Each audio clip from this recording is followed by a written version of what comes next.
West Maui businesses and tourism is scheduled to reopen on October 8th. Now, that is the 2-month mark after wildfires tore through Lahaina.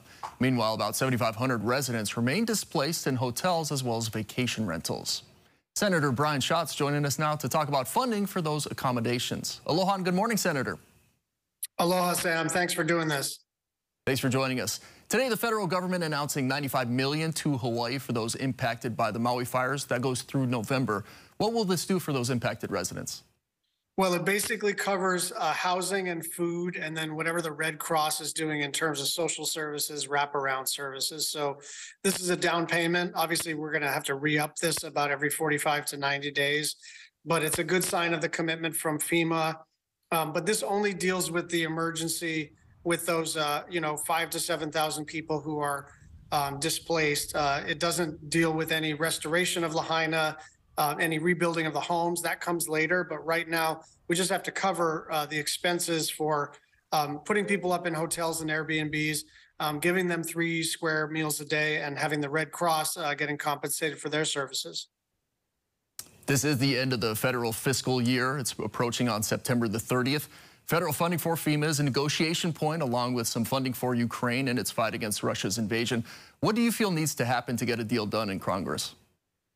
Well, I'm somewhat optimistic because Republicans and Democrats seem to agree on the need for disaster relief. The Disaster Relief Fund was already running low before the Maui fire and already running low before the hurricane in Florida and the rest of the Southeast. And it's still the beginning of the hurricane season. So we have a good bipartisan coalition in favor of disaster relief.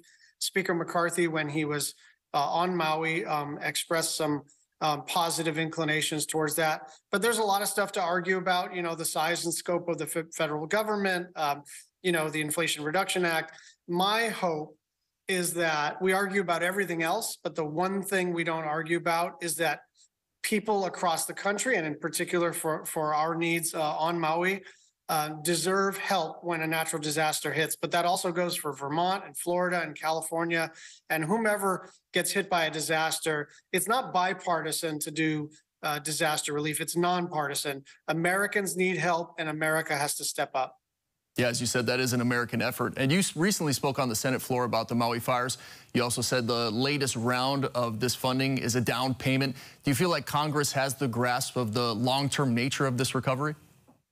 They do. And of course, we're making sure that they do. But right now, we're tallying all the needs. Some of those needs are already funded through what FEMA is already doing. And so we don't need new legislation for that.